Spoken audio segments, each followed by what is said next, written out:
સ્વામિનારાયણ સાક્ષાદ અક્ષર પુરુષોત્તમ સર્વેભ્ય પરમં શાંતિ આનંદમ સુખમર્પયેત. શ્રી સ્વામિનારાયણ ભગવાનની જય. શ્રી અક્ષર પુરુષોત્તમ મહારાજની જય. શ્રી ગુણાતીતાનંદ સ્વામી મહારાજની જય. શ્રી પ્રમુખ સ્વામી મહારાજની જય. શ્રી મહંત સ્વામી મહારાજની જય. પ્રગટ ગુરુ હરિ પરમ પૂજ્ય મહંત સ્વામી મહારાજની આજ્ઞા અને આશીર્વાદથી આપણે બધાય નિત્ય પ્રાતઃ કથાનો લાભ લઈ રહ્યા છીએ. આજે આપણા માટે માર્ચ મહિનાની 19મી તારીખ અને બુધવારનો પવિત્ર દિવસ છે અને 1489મી સભા થાય છે અને કહત હૈ સહજાનંદ એ વિષય ઉપર 1140મો દિવસ થાય છે. ભગવાન સ્વામિનારાયણ ગરડા પ્રથમ પ્રકરણના 67ના વચનામૃતની અંદર આપણને સત્પુરુષની અંદર રહેલી એક ભદ્ર ભાવનાને આપણને દર્શન કરીને બતાવે છે. કારણ કે જે વ્યક્તિ પોતાના જીવનની અંદર અન્યનું કલ્યાણ અને હિત થાય એવો વિચાર કરતા હોય અને ક્યારે પણ પોતાના જીવનની અંદર એનો બદલો લેવાની પણ ઈચ્છા રાખતા ન હોય એવા જે પરમ એકાંતિક સત્પુરુષના અંતરની અંદર એક વાત તો એવી રહે કે આ મારો સંગી છે, તેને આ સંસારની વાસના તૂટી જાય ને ભગવાનને વિશે પ્રીતિ થાય તો ઘણું સારું છે. એટલે આપણે છેલ્લા 2-3 દિવસથી આના ઉપર જ વાત કરી રહ્યા છીએ. તો પહેલી વાત તો કહે છે કે સંસારની વાસના તોડવાનું ભગીરથ કાર્ય એ ગુણાતીત સત્પુરુષ સિવાય શક્ય નથી. એ જ આપણા જીવનની અંદર આપણી વાસનાને તોડવા માટે સમર્થ છે. કારણ કે આપણે જાણીએ છીએ કે આ લોકની અંદર જેને જેને જન્મ ને મરણના ચક્રાવાની અંદર આવવાનું થાય છે એને બીજું કોઈ કારણ નથી પણ અંતરની અંદર રહેલી વાસના એ જ માત્ર ને માત્ર જન્મ મરણનો હેતુ બની જાય છે. અને એટલા માટે થઈને એ જન્મ ને મરણના ચક્રાવામાંથી મુક્તિ અપાવી દે અને પછી જ્યારે અંતઃકરણ શુદ્ધ થઈ જાય પછી ભગવાનને વિશે પ્રીતિ કરાવે.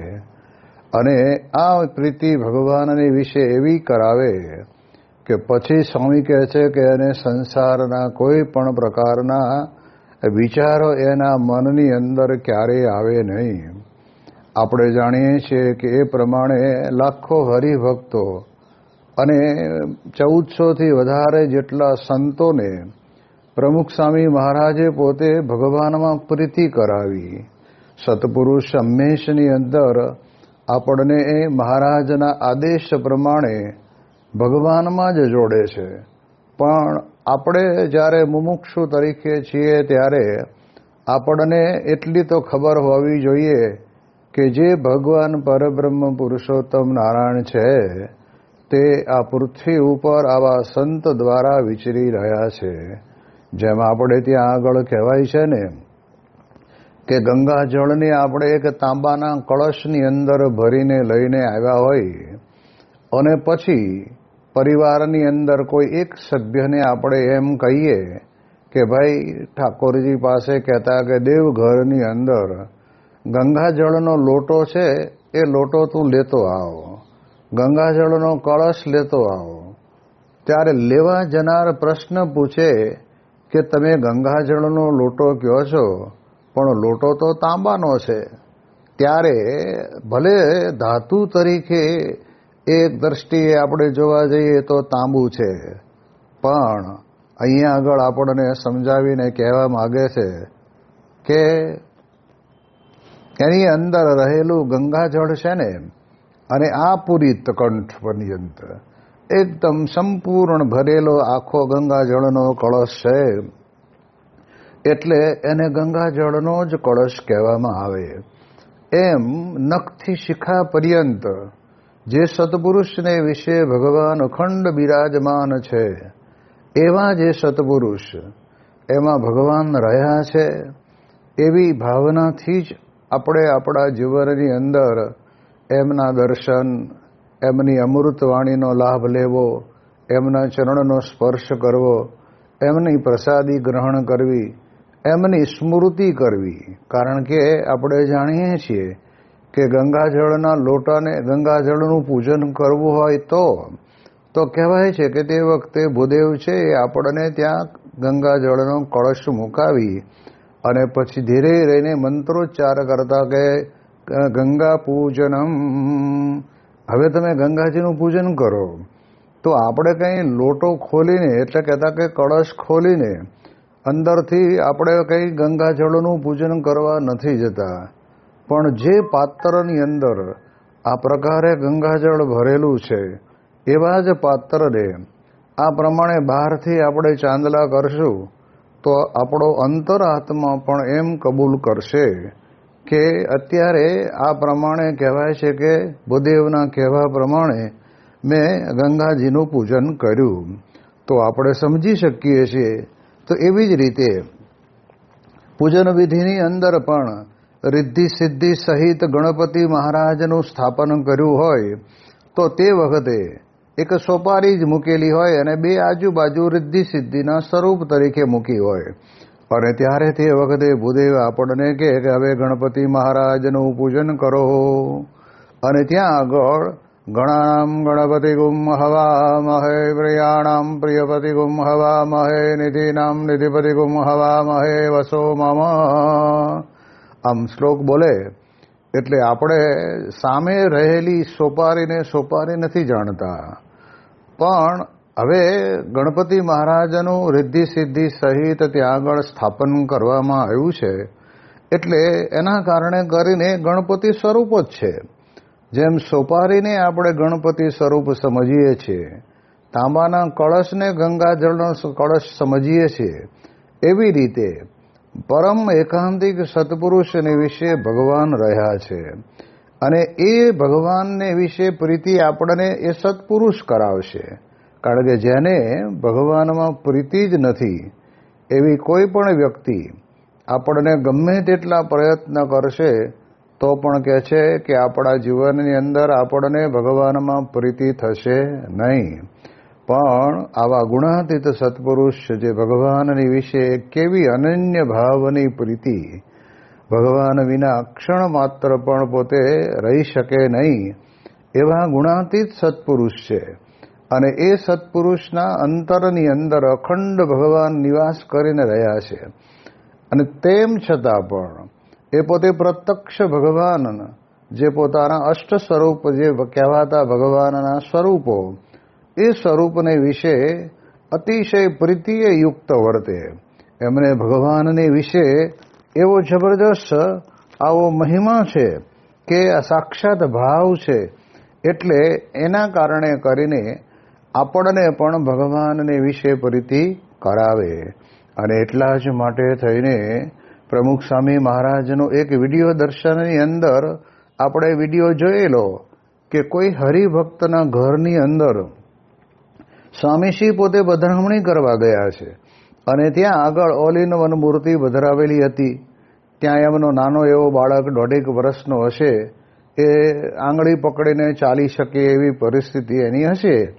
અને તે વખતે પ્રમુખ સ્વામી મહારાજની પાસે આવે છે, ત્યારે સ્વામી એને ત્યાં આગળ ધીરે રહીને અક્ષર પુરુષોત્તમ મહારાજ અને ગુરુ પરંપરાને પધરાવેલા છે તે મૂર્તિ પાસે લઈ જાય છે.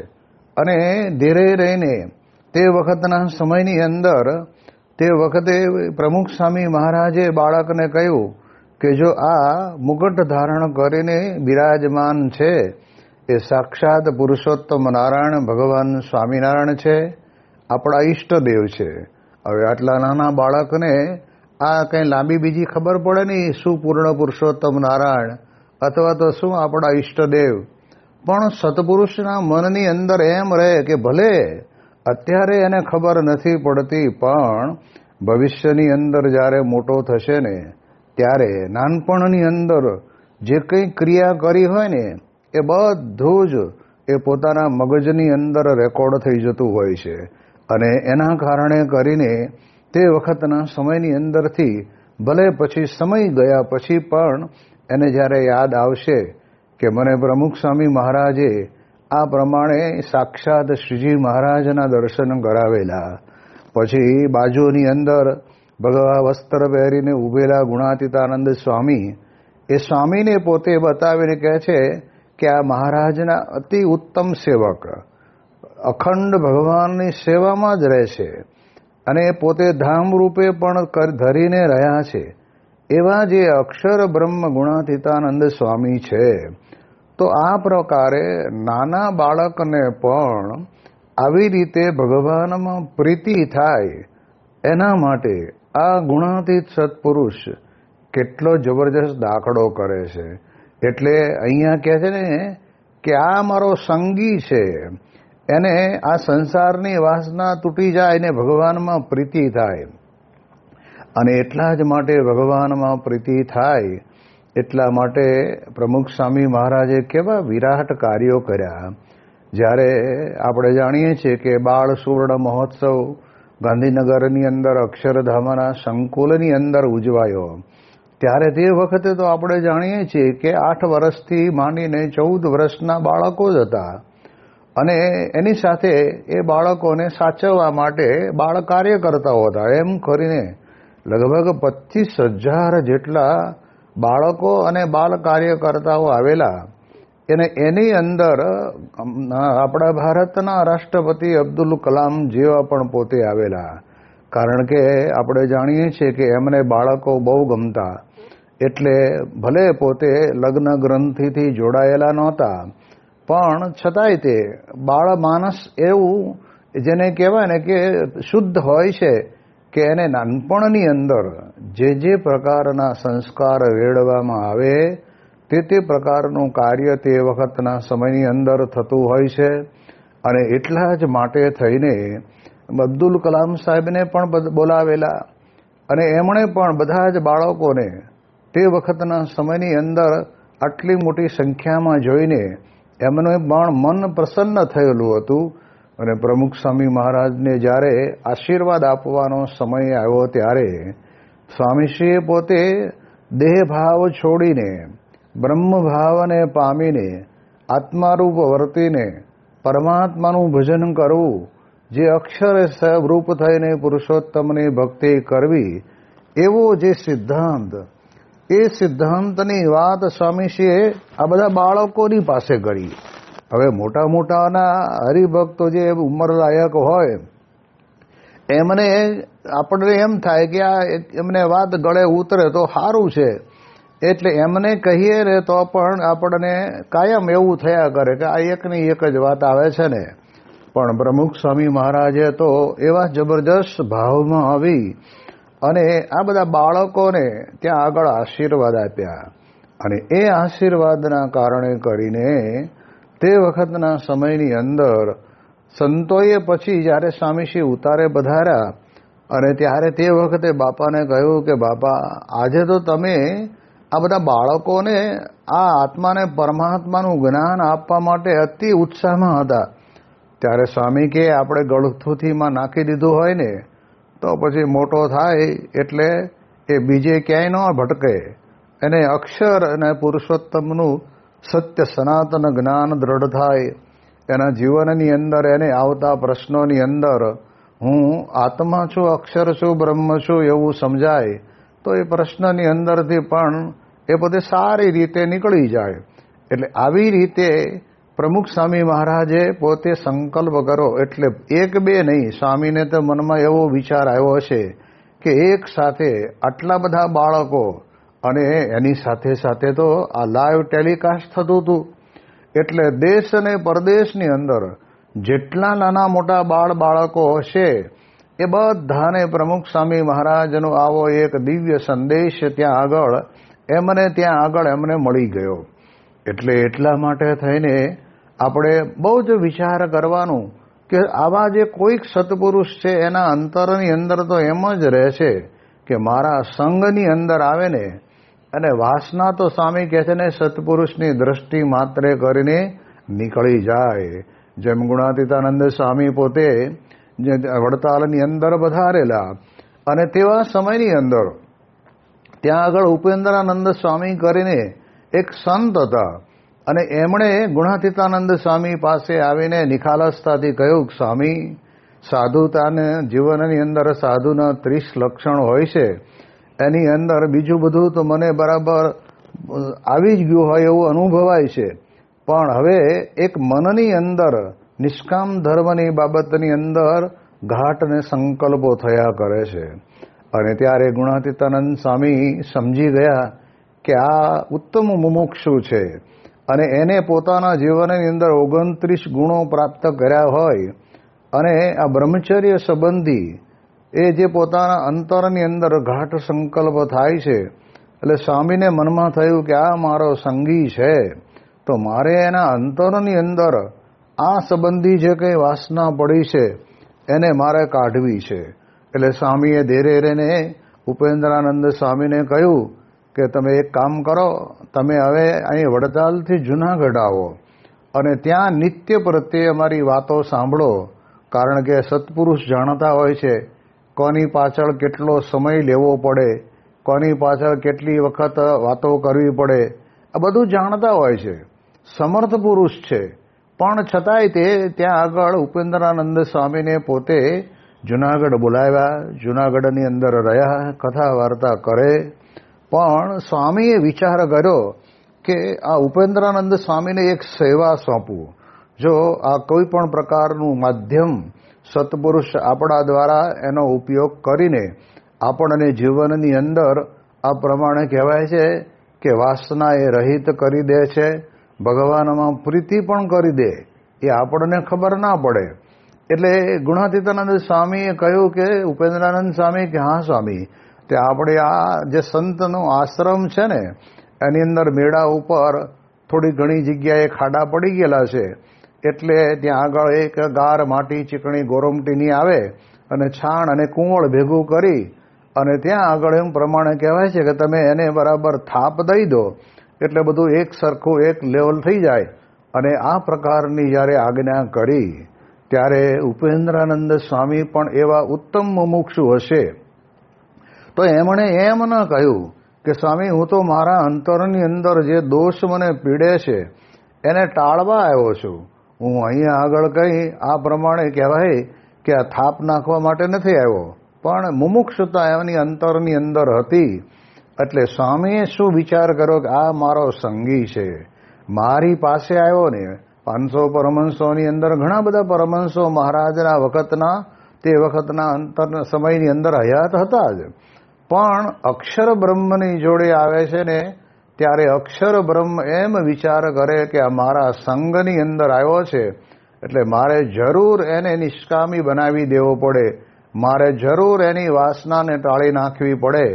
એટલે એ દ્રષ્ટિએ કરીને ગુણાતીતાનંદ સ્વામીએ અંતરની અંદર એવો વિચાર આવ્યો, અને પછી એ પોતે ઉપેન્દ્રાનંદ સ્વામી પોતે મેળા ઉપર થાપ નાખવા માટે ગયેલા. અને ત્યાં ગયા અને ત્યારે ગુણાતીતાનંદ સ્વામી કહેલું કે સ્વામિનારાયણ ભજન કરતા કરતા કરજો.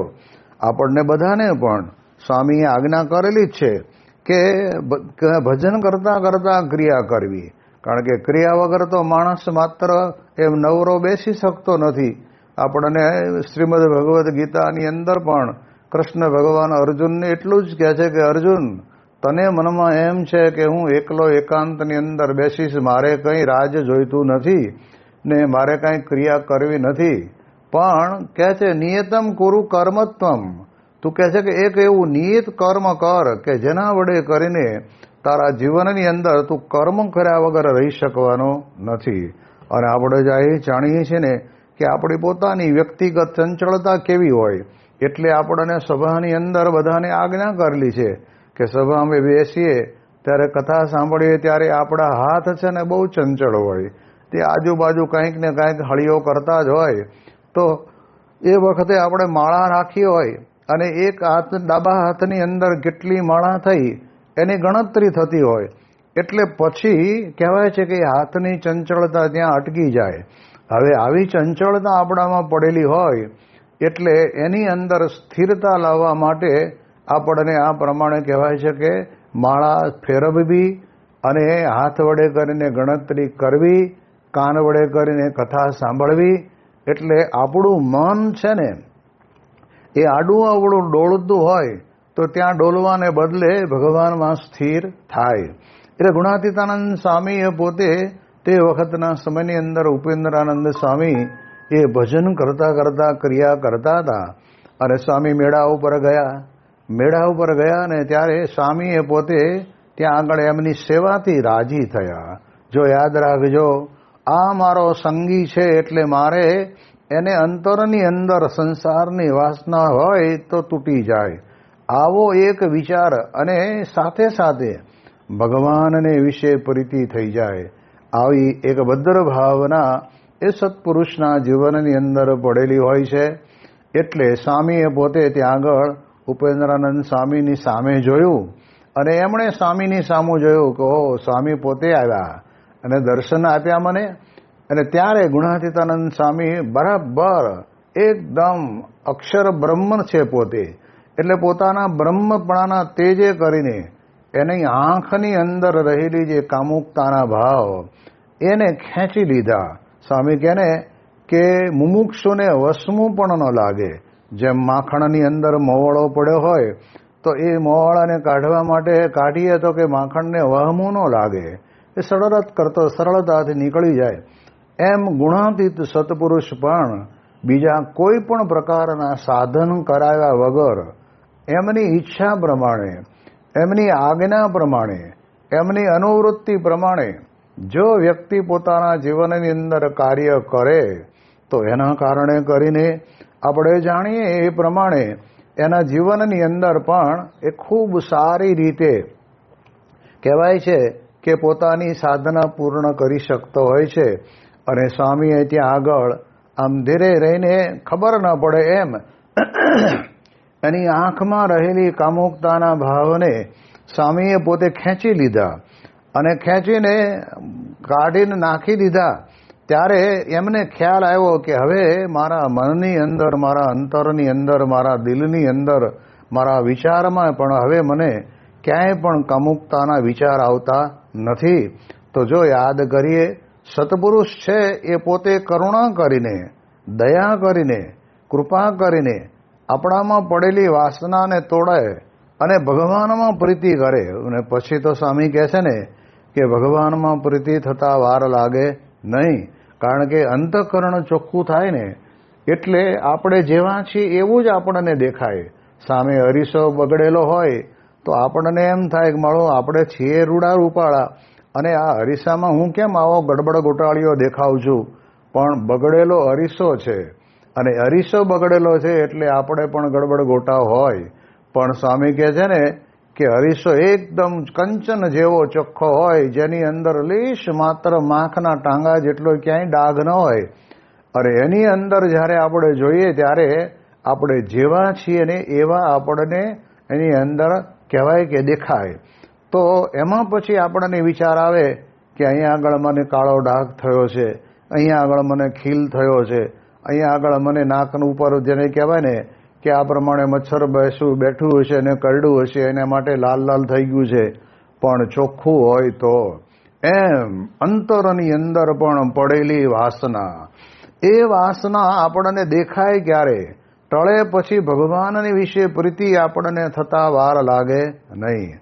હવે મહારાજ આગળ વાત કરે છે કે પ્રીતિ થાય તો સારું. પછી મહારાજ કહે છે કે સત્પુરુષના મનની અંદર કયો વિચાર રહે અને જેટલું કાંઈ જતન કરે તે સર્વે દેહને મૂકીને ભગવાનના ધામમાં ગયા કેડે સુખ આપે એવું જ કરે.